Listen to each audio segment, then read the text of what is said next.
Itim na engkanto sa gubat. Ang ikalawang yugto. Mula nang makabalik si Iban sa sitio Asisan, hindi na naging tahimik ang kanyang gabi. Wala siyang lakas upang magsalita tungkol sa mga nangyari. Tuwing may nagtatanong sa kanya kung bakit tila nagbago siya, palagi niyang sinasagot ng payak na, "Napagod lang ako." Ngunit ang totoo, hindi siya makatulog. Sa bawat pagdilat ng mata niya sa gabi, naroon ang imahe ng itim na engkanto. Ang nilalang na parang gawa sa usok.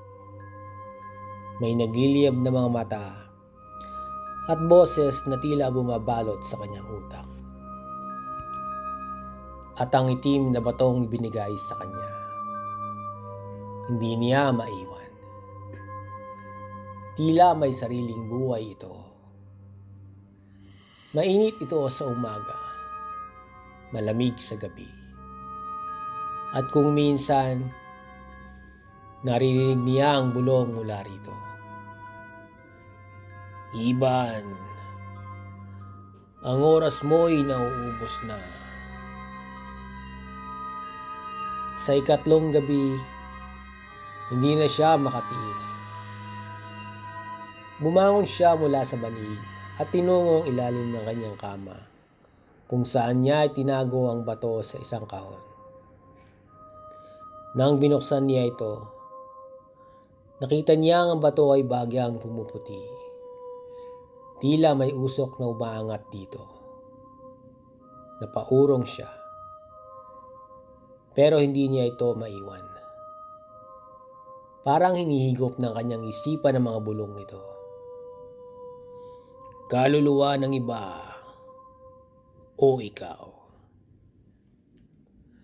Bumalik siya sa kanyang higaan. Ngunit sa isip niya, isang tanong ang paulit-ulit na umukilkil. Sino ang isusunod mo, Iban? Kinabukasan, pinilit ni Iban na makisamang muli sa mga kaibigan niyang sina Raul, Lakan at Josue. Nagkunwari siyang maayos. Nagtatawa. Nagsasabi ng mga kwento. Ngunit ang kanyang mga mata, laging tumitingin sa kanilang leeg, sa kanilang likod, sa lilim ng kanilang mga anino. Habang nagiinuman sila sa silong ni Raul, sinabi ni Lakan, "Uy, Iban, totoo bang duman ka sa gubat ng gabing iyon? Grabe ka. Akala namin di ka na makakauwi." Ngumiti si Iban ng pilit. "Wala yun. Kwentong engkanto lang yun. Nakatulog lang siguro ako sa may punong balete." Tumawa si Josue. "Baka tinuluyan ka na ng kapre." Napangiti si Iban. Pero sa loob-loob niya, tumulo ang malimig na pawis sa kanyang likod. Kapre? Hindi. Mas masaol pa sa kapre ang nilalang na iyon.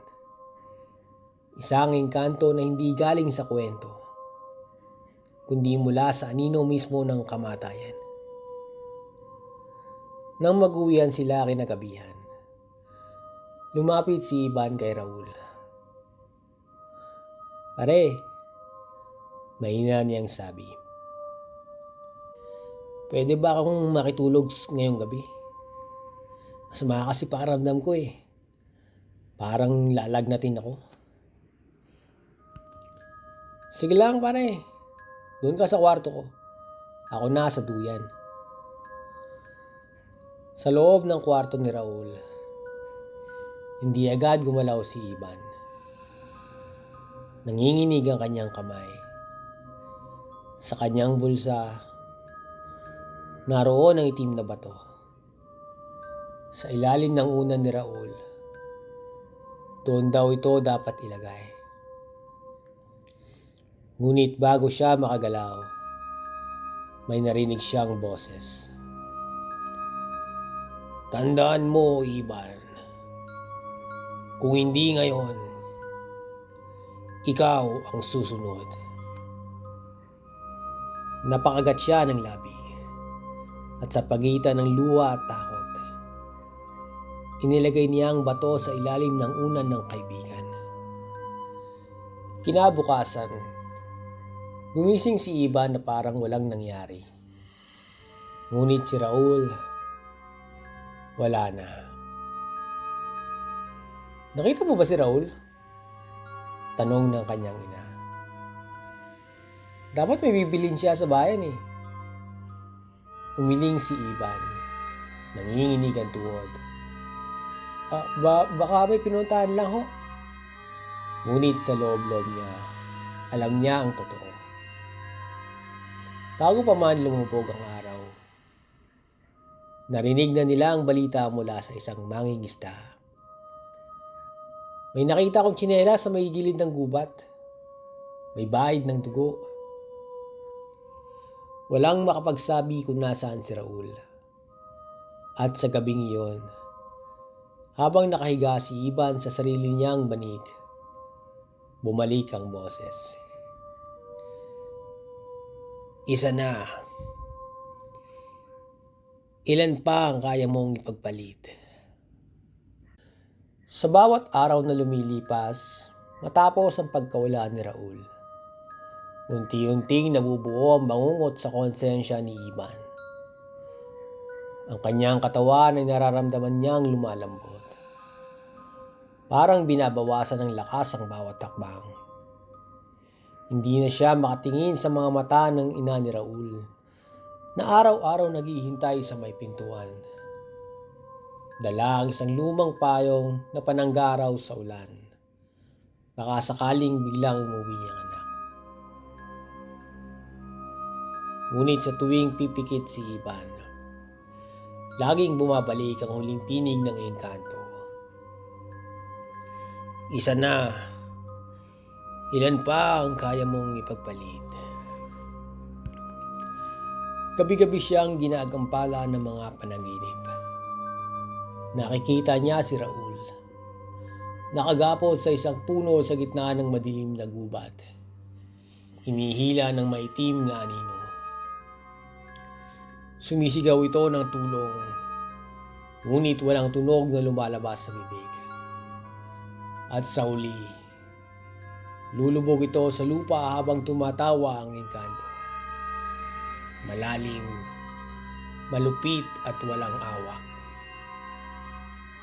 Lumipas ang 2 linggo at tila tuluyan nang nasanay ang mga taga-sityo as isan sa pagwala ni Raul.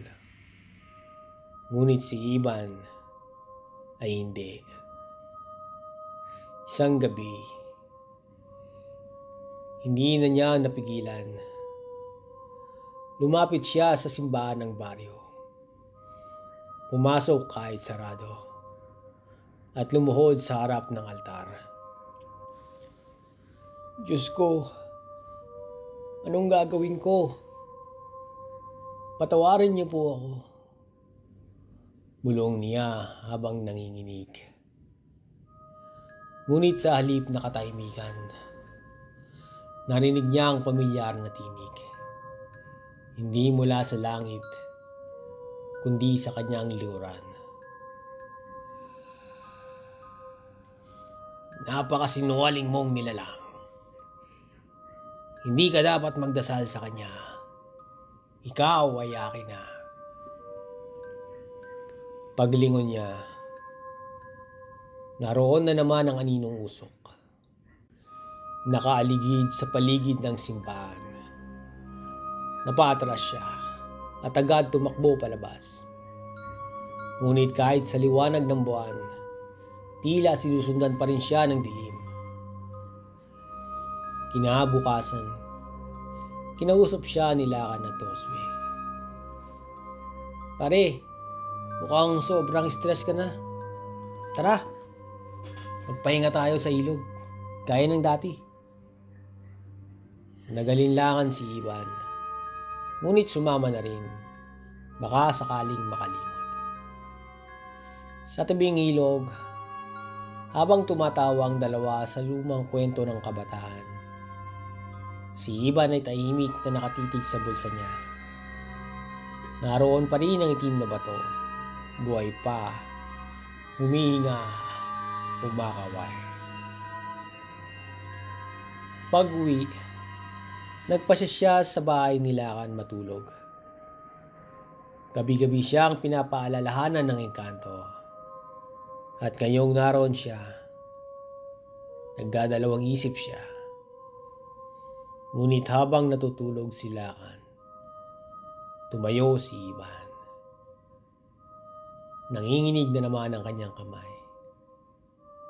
Sa ilalim ng unan ni Lakan, pinasok niya ang bato. Tahimik, walang ingay, parang wala lang.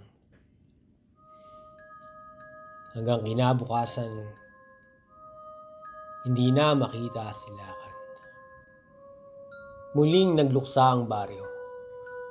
Dalawang kabataan, parehong nawala.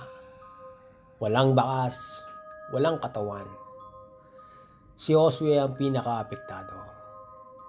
Parang nilulunok tayo ng gubat.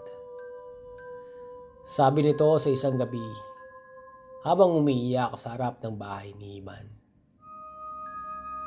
At sa loob ng bahay, si Ivan ay tuluyang binalot ng takot.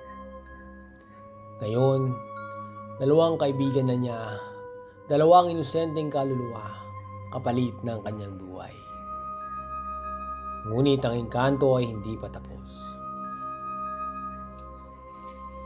Isa na lang, Ivan, at magiging malaya ka na. Hindi ko na kaya. Bulong niya sa sarili. Ngunit sa likod ng kanyang isip, naroon ang imahe ng sarili niyang katawan. Nakagapos, hinihigop ng dilim. At si Josue, ang huling sakripisyo. Hindi na siya natulog ng gabing iyon. Nagbantay. Tinitigan si Josue mula sa bintana habang nakatulog ito sa papag sa harap ng bahay. Umaga na, ngunit hindi siya makagalaw. Tila ang sarili niyang anino ay dumarami. Parang may 4 o 5 pang Ivan na lumaligid sa kanya. Pawang pwersang nagtutulak sa kanya ng kasamaan. Sa huling gabi, dinala niya si Josue sa loob ng bahay. Dito ka na pare, delikado sa labas. Nagpasalamat si Josue. Ikaw na lang ang natitirang kaibigan ko, Ivan. Maraming salamat. Ang mga salitang iyon ay parang kutsilyong dumaan sa kaluluwa ni Ivan. Ngunit sa uli, nang lumalim ang gabi, muling gumalaw ang kanyang kamay. Dahan-dahan, ipinatong ang itim na bato sa ilalim ng banig ni Josue. Ngunit bago siya makalayo, nagising si Josue. Pare, anong ginagawa mo?